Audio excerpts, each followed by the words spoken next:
আজি চিকেন বনাবলৈ লৈছোঁ অলপ বেলেগ টাইপত খাবলৈ মন গৈছে তো সেয়ে ভাবিলোঁ এনেকৈ বনাওঁ আৰু ভিডিঅ'টো চালে গম পাব আপোনালোকেও কেনেকৈ বনাইছোঁ তো শেষলৈ ভিডিঅ'টো চাব বুলি আশা কৰিলোঁ প্ৰথমতে মই চিকেন লৈছোঁ আৰু লগতে নেক্সট এয়া লৈছোঁ নৰসিংহ পাতো লৈছোঁ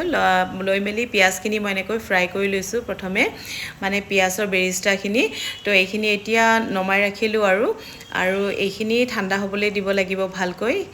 ঠাণ্ডা হোৱাৰ পিছতে যেতিয়া ঠাণ্ডা হ'ল ভালকৈ তেতিয়া মই এয়া গ্ৰাইণ্ডাৰ দি দিছোঁ গ্ৰাইণ্ডাৰ দি এটা পেষ্ট বনাই ল'ম আৰু এই পেষ্টখিনি ৰেডি হৈ গ'ল আৰু ইয়াতে মই এয়া নৰসিংহ পাতখিনিও দি দিলোঁ আৰু এইখিনিও একেলগে পেষ্ট এটা বনাই ল'লোঁ তো ৰেডি হৈ গ'ল পেষ্টখিনিও নেক্সট মই পেন এটাত দিছোঁ ইয়াতে এয়া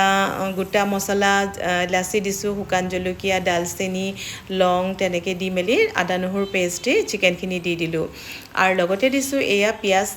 কাটি মেলি সৰুকৈ তো পিঁয়াজখিনিও ভালকৈ ভাজি ল'ম এতিয়া চিকেনৰ লগতে নিমখ দিছোঁ জিৰা গুড়ি অকণমান দিছোঁ লগতে জলকীয়া গুড়ি হালধি এই গোটেইখিনি মছলা দি মেলি ভালকৈ চিকেনখিনি ভাজি ল'ব লাগিব মানে মছলাখিনি ভালকৈ সিজি নোযোৱালৈকে আৰু মানে গলি নোযোৱালৈ ভালকৈ ফ্ৰাই কৰি থাকিব লাগিব চিকেনখিনি তো এনেকৈ ঢাকনি দি মেলি ভালকৈ ফ্ৰাই কৰি লৈ আছোঁ আৰু পানী দিয়া নাই চিকেনৰ পানীৰে চিকেনখিনি সিজি যাবগৈ শেষত অলপ পানী দিব লাগিব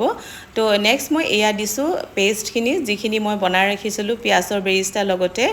নৰসিংহ পাতৰ এই পেষ্টখিনি দি দিলোঁ দিয়াৰ পিছত এইখিনিও ভালকৈ লৰাই মেলি লাৰি থাকিলোঁ তাৰপিছতে ঢাকনি আকৌ দি দিলোঁ দি মেলি ভালকৈ ভাজি মেলি এয়া ইয়াতে দিছোঁ গোলমৰিচৰ গুড়া অকণমান লগতে দিছোঁ ধনিয়া পাত নাছিলে তো এইখিনি এনেকৈ প্ৰায় হৈয়ে গৈছে এতিয়া আৰু অলপ সময় লৰাই মেলি এয়া নমাই ৰাখিলোঁ আৰু এনেকৈ এয়া ভাতৰ লগতো খাব পাৰি ৰুটিৰ লগতো খাব পাৰি আৰু আজিৰ ভিডিঅ'টো ইমানেই শেষত আপোনালোকৰ ভিডিঅ'টো চাই কেনেকুৱা লাগিল জনাবলৈ নাপাহৰিব কমেণ্টত এবাৰ হ'লেও জনাই দিব দেই